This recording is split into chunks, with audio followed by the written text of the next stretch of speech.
Ang init oh. Magtataka kayo bakit naka-uniform ako, di ba? Papasok ng trabaho. Sabado, himala. Kiss na. Bye-bye, Daddy. Kiss na. Bye-bye. Kuya, bye-bye. Bye-bye. See you later. Bye-bye. See you later mga 1 AM. Tulog na kayo nun. Bye-bye, Daddy. Bye-bye. Love you. Pupuyat ako, may church tayo bukas. Kailangan ko nang umalis kasi ano na, 5:30 na. Pasado. Nag-sign up para ako para sa 6 PM na shift. Bye. Dandahan ha.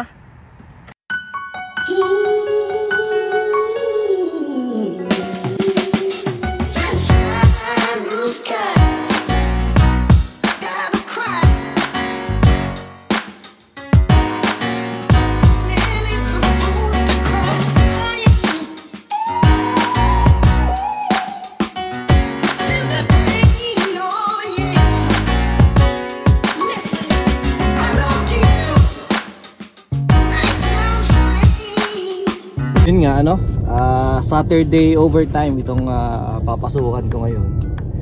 And minsan ko lang to gawin kasi minsan lang din to mangyari kasi minsan lang mangyari na yung manager namin nagpa double pay ng weekend overtime.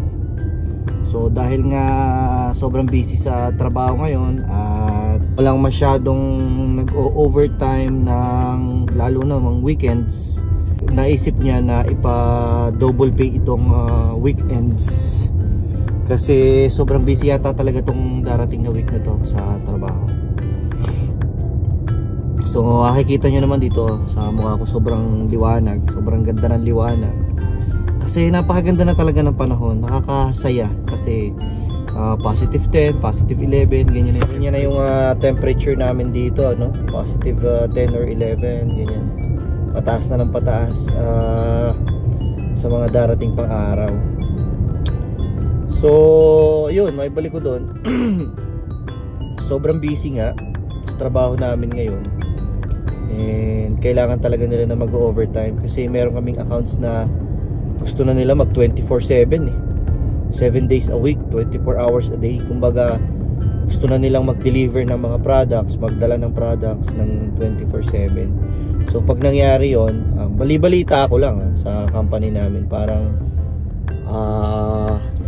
gusto na rin nilang mag-hire ng tao na magiging weekend shifts. Kasi talagang ano puro kami sa sobrang tambak ng trabaho, yung alam ba, shift ng umaga, maiiwan yung mga trabaho nila sa panghapon, yung shift ng hapon hindi nila magagawa lahat, iiwanan nila sa panggabi sa amin. So nagkakagulo-gulo dahil nga ang root cause ay kulang sa tao. Ngayon kung magkakaroon sila ng weekend shifts, mapapatay nila yung OT, yung overtime. Kumbaga hindi na necessary yung overtime. Yan. Sa akin naman kasi yung overtime, hindi naman talaga ako yung nakaasa sa overtime. Kahit sino naman sa amin sa trabaho, hindi naman talaga yung nabubuhay sa overtime. Alam mo yun, yung parang pag hindi naka-overtime hindi na makakabayad ng mga bills, di ba? Wala naman ganun sa amin halos. Kaya kung tanggalin ng overtime, wala namang problema sa amin, sa mostly sa mga tao sa amin. Pero ito nga napakagandang opportunity na itong Saturday and Sunday double pay na overtime. Kasi guys dito sa Canada, ang dino-double pay lang nila pag holiday. Pag holiday at kailangan pumasok. Kami naman di naman kami pumapasok ng holiday kasi usually hindi kami pinapapasok niyan. Ino-offset nila yan ng Saturday or kaya ng Friday o kaya ng Sunday. Kaya hindi kami pumapasok ng holiday. Wala kaming pasok ng holiday. Yung aking amo, ang pinasok niya ngayon is 12 hours. Sangka pa, di ba? So, yung 12 hours niya 1 to 1. So, sasabayan ko lang siya 6 to 1. Hindi ko kaya yung 1 to 1. Kumbaga, ang pinasok niya kanina is 1 PM and mag-i-stay siya sa company hanggang 1 AM. So hanggat nandun siya sa company, pwede rin kami mag-stay. as long as may work pa talaga at hindi pa namin maubos yung work, pwede kami magstay for overtime, and that's double pay. Dito kasi ang usual na overtime talaga yung ganyan, yung weekends o kaya yung let's say kagaya ng ginagawa ko yung pag Sunday, pumapasok ako ng maaga, like mga 4 hours early, so 4 hours overtime every day. Ang katumbas noon is time and a half. So kung 4 hours, ang pay nun is parang 6 hours, no? Choice din namin kung gusto namin ibangko yung oras na yon.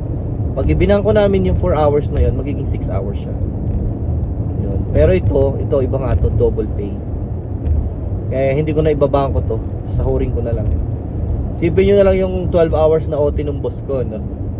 So magiging 24 hours 12 hours, so magiging 24 hours. Ilang araw na katumbas nun? Para na siyang pumasok ng 3 araw, 24. 3 araw na 8-hour shift. Yun yung katumbas nung ano niya, nung overtime niya na yun, di ba? Sting. Sipag din kasi ano kasi siya eh. Sabi sa kanya easy money na talaga kasi supervisor siya, at saka tawag dito, binata naman kasi yun. Binata yun, walang intindihin sa buhay, walang mga anak. Kaya marami dito hindi nag-asawa talaga agad na maaga eh. Nagpapatanda mo na mag 30 bago mag-asawa.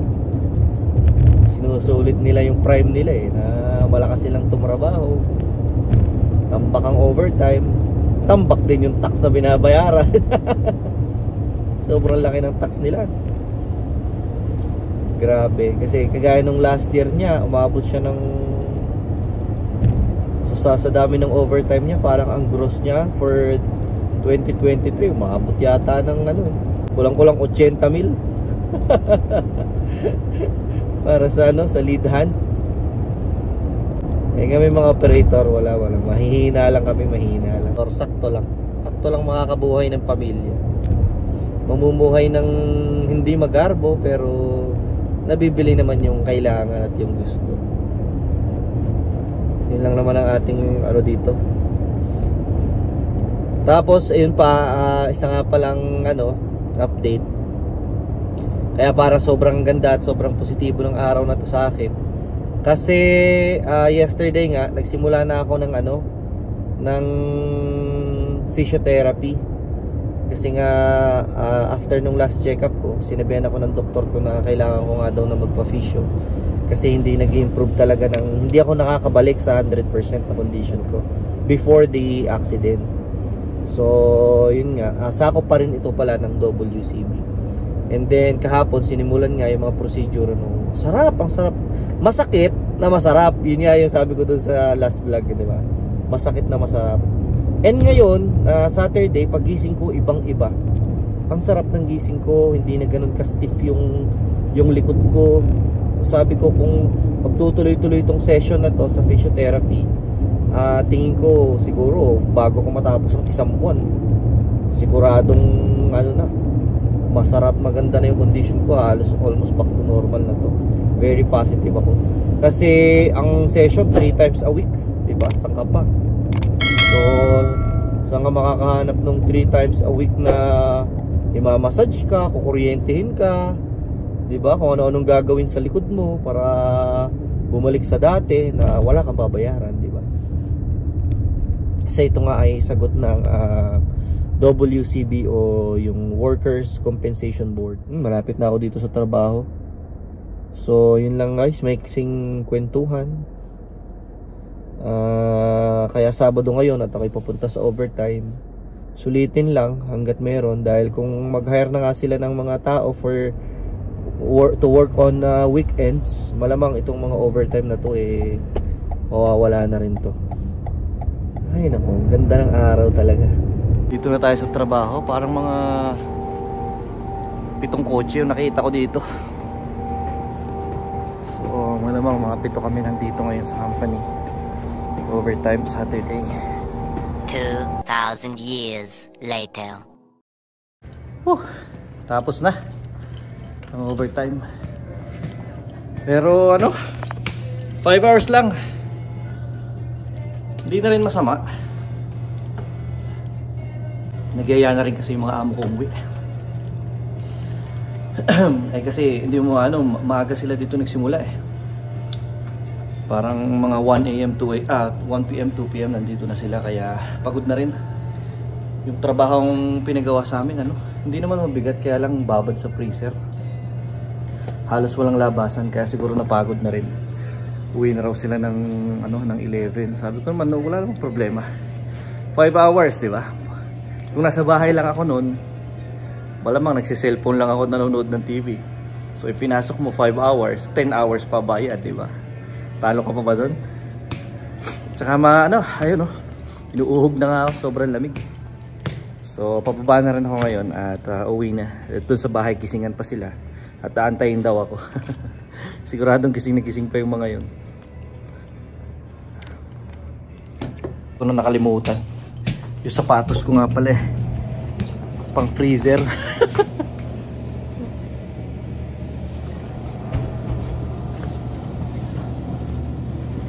Papalitan ko muna. Ang hirap kasi nito pang drive.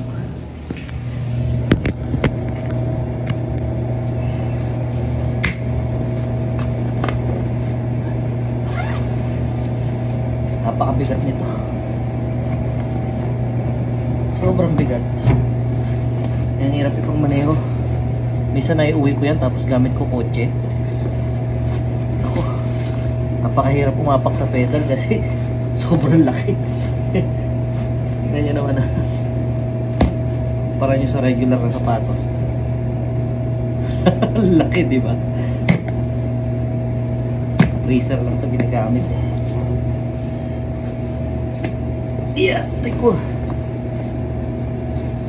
Okay.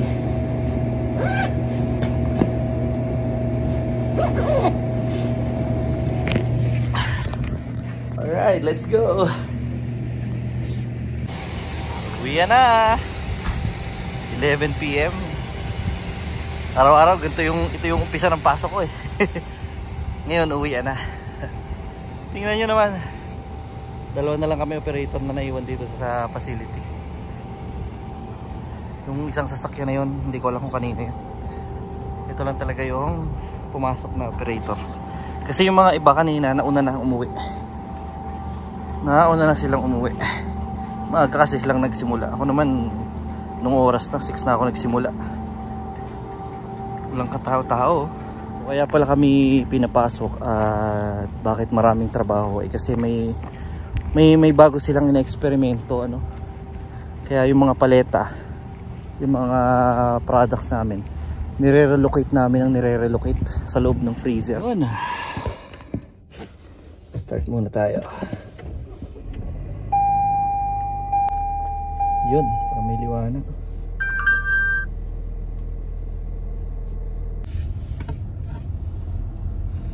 Ganito pag nagbabiyahe ng this oras ng gabi, walang katao-tao, ganyan, walang traffic. Kahit na mag-snow ng malala, hindi kami nagta-traffic pag gabi kasi ganitong oras ang biyahe. Ganun lang, nandito na ulit sa bahay. Sabi ko na nga ba, gising na gising pa itong mga to. Hi, pati pa kayo natulog? Kasi 11 lang 11:30. Andito na. Parang nagloko lang. Usually ganyan ang tabing dagat eh.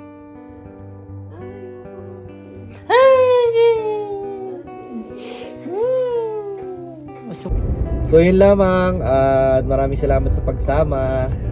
See you on the next vlog. Thank you for always watching nga pala And see you on the next vlog. Bye bye. God bless.